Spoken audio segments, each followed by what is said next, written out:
악사가 땅 욕심을 부리는 이유에 대해 이야기해 보겠습니다. 오늘의 성경 큐티 묵상에서는 여호수아 15장 1절부터 19절까지의 내용을 통해 악사가 왜 땅에 대한 욕심을 품게 되었는지를 깊이 생각하게 됩니다. 먼저 여호수아 15장 1절부터 12절까지는 유다 자손의 땅에 대한 분배가 나옵니다. 이 구절에서는 이스라엘 백성이 가나안 땅을 정복하고 각 지파에게 땅을 나누어 주는 과정이 담겨 있습니다. 여기서 악사는 땅에 대한 욕심을 드러내며 자신의 이익을 추구하는 모습을 보여줍니다. 이어서 13절부터 19절까지는 갈렙이 헤브론과 드비를 정복하는 이야기가 나옵니다.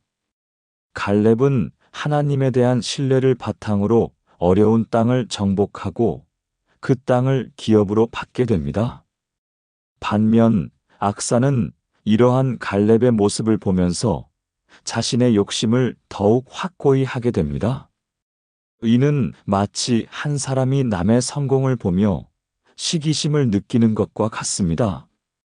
이러한 악사의 욕심은 인간의 관점에서 비롯된 것입니다. 인간은 본능적으로 소유하고자 하는 욕망을 가지고 있습니다. 이는 하나님의 뜻을 잊고 자신의 이익만을 추구하게 만드는 요인입니다. 악사는 이렇듯 인간적인 관점에서 땅 욕심을 부리며 결국 하나님과의 관계를 소홀히 하게 됩니다. 이제 이러한 악사의 행동을 통해 우리가 어떻게 하나님께서 주신 약속을 기억하고 그에 따라 우리의 삶을 살아갈 수 있을지를 구체적으로 살펴보겠습니다. 여호수아 15장 18절을 보면 악사의 아내가 밭을 구하자고 권하는 장면이 등장합니다. 이후 19절에서는 악사가 샘물을 달라고 요청하는데 과연 왜 밭을 구하자고 했는데 샘물을 이야기했을까요? 이 질문은 악사의 행동이 탐욕인지 아니면 정당한 것인지를 고민하게 만듭니다. 먼저 악사가 말하는 남방 땅에 주목해야 합니다. 당시 남방 땅은 건조하고 메마른 지역으로 알려져 있습니다. 이런 환경에서 농사를 짓기 위해서는 좋은 밭이 필요하지만 그만큼 물이 필수적입니다. 밭이 아무리 좋더라도 물이 없다면 농사는 성공할 수 없기 때문입니다. 즉, 악사는 밭을 구하자는 요청을 통해 땅을 확보하고 그 후에 샘물을 요청함으로써 자신의 농사를 제대로 운영할 수 있는 기반을 마련하려 했던 것입니다. 이러한 요청은 단순한 탐욕이 아닙니다. 오히려 생존과 번영을 위한 합리적인 선택으로 볼 수 있습니다. 이는 마치 농부가 좋은 땅을 얻기 위해 노력하면서도 그 땅을 잘 가꾸기 위해 물의 중요성을 간과하지 않는 모습과 같습니다. 악사는 단순히 땅을 소유하려는 것이 아니라 그 땅에서 실제로 생산적인 삶을 살고자 했던 것입니다. 이제 이러한 악사의 요청을 통해 우리가 어떻게 하나님께서 주신 자원을 올바르게 활용하고 우리의 삶에서 필요한 것들을 구체적으로 준비할 수 있을지를 살펴보겠습니다. 악사는 이에 대해 좀 더 직관적인 표현을 했습니다. 즉, 건조하고 메마른 지역이기 때문에 샘물을 요청했다고 볼 수 있습니다. 샘물이 필요한 것은 누가 봐도 정당한 요구입니다. 물이 없으면 생존이 어려운 상황에서 샘물을 요청하는 것은 매우 합리적인 행동인 것입니다.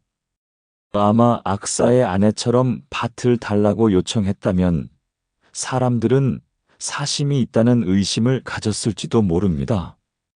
하지만 샘물을 요청함으로써 악사는 누구나 납득할 수 있는 요청을 한 것입니다.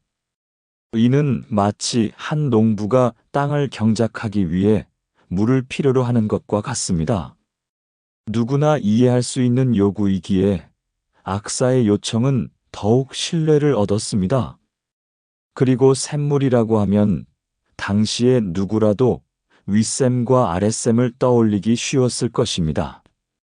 윗셈과 아랫셈의 땅이 악사의 아내가 요청했던 땅과 연결되어 있었기 때문입니다. 이는 그들이 필요로 하는 자원과 땅의 상관관계를 자연스럽게 보여줍니다. 이제 이러한 악사의 요청을 통해 우리가 어떻게 필요와 자원을 올바르게 연결짓고 우리의 삶에서 필요한 것들을 현명하게 구할 수 있을지를 구체적으로 살펴보겠습니다. 정리하자면 악사의 아내는 기업을 잘 운영하기 위한 열정의 마음으로 밭을 요청했던 것입니다. 악사 또한 겸손한 자세로 타당한 명분을 전달하기 위해 샘물로 요청했습니다. 이러한 요청은 갈렙뿐만 아니라 그 주변에 있는 누구라도 충분히 이해할 수 있는 것이었습니다. 이런 관점에서 보면 악사와 그의 아내는 하나님 기업에 대한 충성과 열정을 가진 모습을 보여줍니다. 그들은 단순히 자신의 이익을 위해 뭔가를 요구하는 것이 아니라 하나님께서 주신 땅과 자원을 잘 활용하고자 하는 마음에서 요청을 한 것입니다. 우리도 때로는 남에게 뭔가를 요구할 때가 있습니다. 하지만 대부분은 욕심에 의해서 요구하는 경우가 많습니다. 이럴 때 요구하는 행위 자체가 탐욕스럽게 비칠 수 있습니다. 이는 마치 한 사람이 친구에게 도움을 요청하면서도 그 도움을 자신의 이익을 위해서만 사용하는 모습과 같습니다.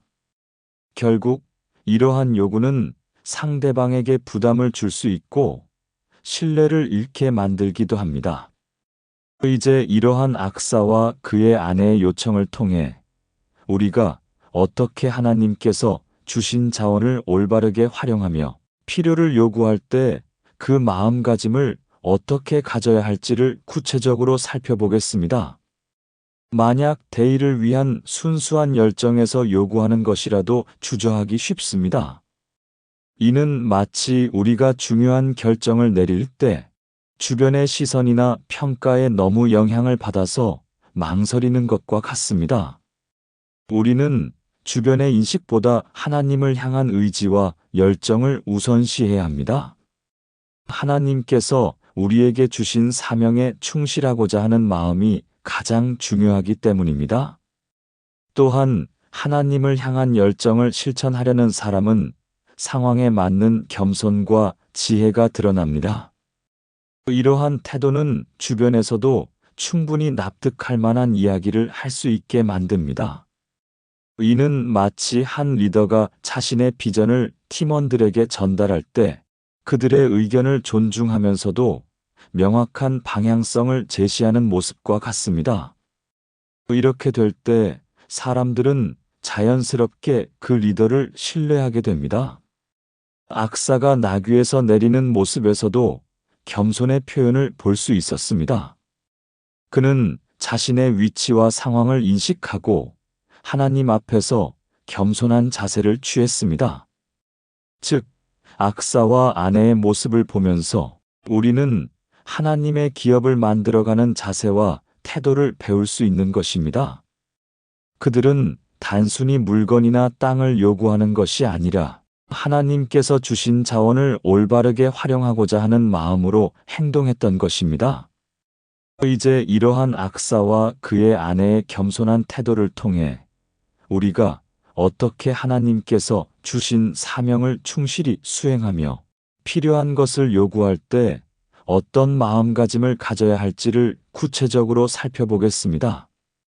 우리는 스스로 자유의지를 가지고 하나님께 순종하며 기업을 만들어 가야 합니다. 자유의지가 없는 순종은 마치 로봇처럼 기계적이기만 합니다. 오늘의 말씀을 통해서 하나님께서 우리에게 원하시는 것 중 하나를 더 배우게 되었습니다. 하나님께서는 우리가 능동적으로 기업을 일궈나가기를 바라십니다. 이러한 자발적인 행동이 곧 하나님을 향한 사랑의 표현이 되기도 합니다.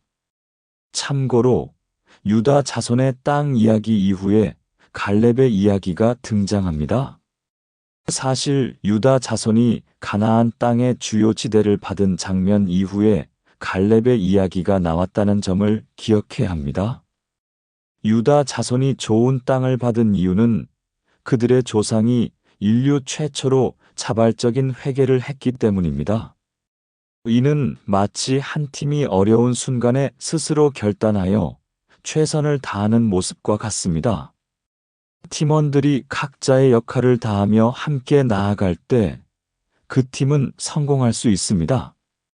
이렇게 하나님께서는 우리가 자발적이고 능동적으로 하나님의 뜻을 따르기를 원하신다는 것을 알 수 있습니다. 이는 우리가 믿음 안에서 성장하고 하나님과의 관계를 더욱 깊게 하기 위한 중요한 요소입니다. 이제 이러한 갈렙의 이야기를 통해 우리가 어떻게 하나님께서 주신 자유의지를 올바르게 사용하고 그에 따라 우리의 삶에서 하나님의 뜻을 실천할 수 있을지를 구체적으로 살펴보겠습니다.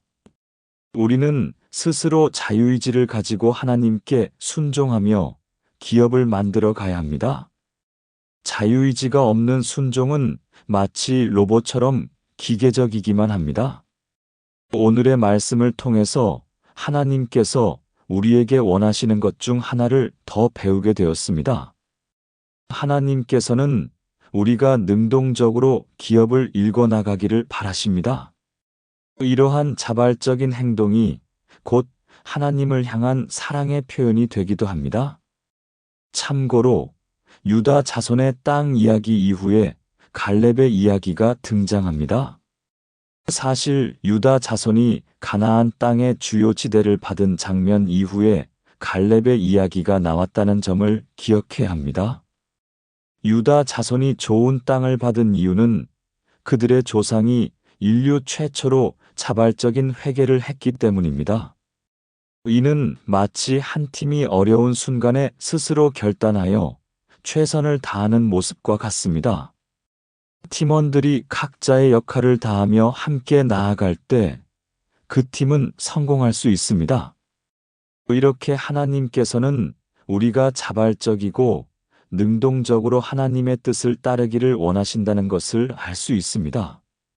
이는 우리가 믿음 안에서 성장하고 하나님과의 관계를 더욱 깊게 하기 위한 중요한 요소입니다.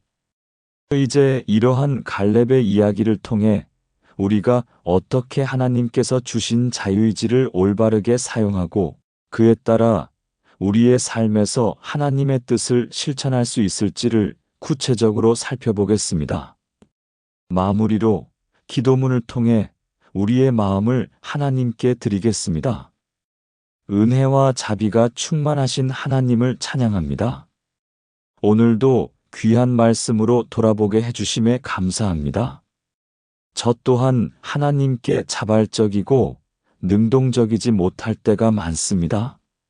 이런 저를 불쌍히 여기사 하나님을 향한 마음이 더욱더 커지게 하시옵소서. 우리가 하나님의 뜻과 의를 능동적으로 깨닫고 자발적으로 실천하게 하시옵소서. 우리에게 욕심과 탐심을 넘어서 하나님을 향한 순수한 의지와 열정을 크게 하시옵소서. 말씀을 통해서 하나님의 뜻과 의를 발견하는 지혜를 주소서. 이로 인해서 하나님과 가까워지는 우리가 되게 하소서.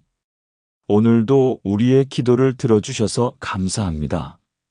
아멘.